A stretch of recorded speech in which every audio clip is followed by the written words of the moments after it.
Nama Tuhan, Allah sifatnya ahad. Ada wahid, ada ahad. Itu beda. Kalau wahid, satu masih mungkin ada dua. Itsnain, tsalatsa, arba'. Tapi kalau ahad, satu-satunya yang tidak ada duanya. Sekarang perhatikan baik-baik. Dari segi namanya saja, itu sudah punya mukjizat. Kata Allah, nama ini tidak akan pernah ada duanya. Dan setiap Anda hilangkan setiap hurufnya akan menunjuk pada zat yang satu. Contoh, Allah, saya hilangkan kemudian satu hamzah wasalnya. Ini, baca. Lillahi ma fis samawati wa ma fil ard. Saya hilangkan satu huruf masih menunjuk pada yang satu. Ahad, lillah. Saya hilangkan satu lamnya, lam satu hilang. Ya, pasti dia ikut hilang. Baca. Lahu mulkus samawati wal ard. Lah masih menunjuk kepada Allah. Saya hilangkan lamnya. Baca. Hu itu singkatan dari huwa asalnya. Hu singkatan dari huwa.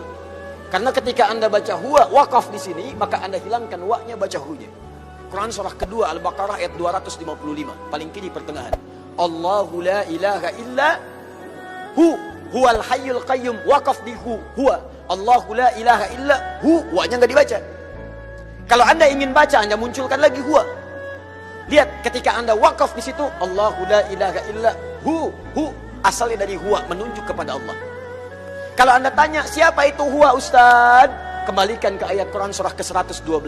Kul huwa Allahu ahad. Kul huwa Allahu ahad. Masih menunjuk kepada Allah. Kalau saya hapuskan kemudian, ini saya hapus lagi. Kelihatan? Tidak. Setiap yang tidak kelihatan disebut dengan ghaib. Maka Allah kemudian menerangkan dalam Quran surah kedua ayat yang ketiga, alladzina yu'minuna bil ghaib, masih menunjuk kepada ghaib itu ahad, Allah. Setiap huruf dihilangkan masih menunjuk pada zat yang sama. Itu baru namanya saja. Sekarang Anda hadirkan segala nama yang dipertuhankan di sini, tuliskan. Ambil contoh saja. Saya tidak tuliskan untuk menghormati kepercayaan yang lain, tapi kalau Anda ingin coba, silakan masukkan. Karena kita agak sensitif nih, pulang dari sini jadi tersangka nanti saya. Misal, ada yang mempertuhankan dengan nama misalnya, misal dengan nama yang luas. Misal saja, tulis, buang S-nya, jadi apa? Menunjuk pada makna yang berbeda. Buang I-nya, jadi apa? Buang L-nya, jadi apa? Buang U-nya, jadi apa? Buang T-nya, jadi apa? Gak ada sama sekali. Masukkan nama-nama yang dipertuhankan, tuliskan hurufnya, tuliskan namanya. Semua nama dari kepercayaan apapun, tuliskan. Ketika Anda hilangkan setiap hurufnya tidak akan menunjuk pada zat yang sama. Perhatikan, dari namanya saja sudah menunjukkan bahwa ini nama bukan nama biasa. Jadi benar ketika Allah mengatakan memilih namanya fa'lam annahu la ilaha illallah. Ini menunjukkan keyakinan yang paripurna, baru namanya. Saya belum bicara rububiyahnya, saya belum bicara asma wa sifatnya. Itu saya baru bicara tentang namanya saja. Maka kalau namanya saja sudah punya mukjizat jauh dibandingkan yang lainnya, maka bagaimana kemudian kita menolaknya sebagai Tuhan?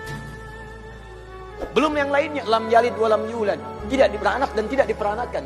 Kalau Tuhan itu hasil dari anak, berarti sama dengan makhluk.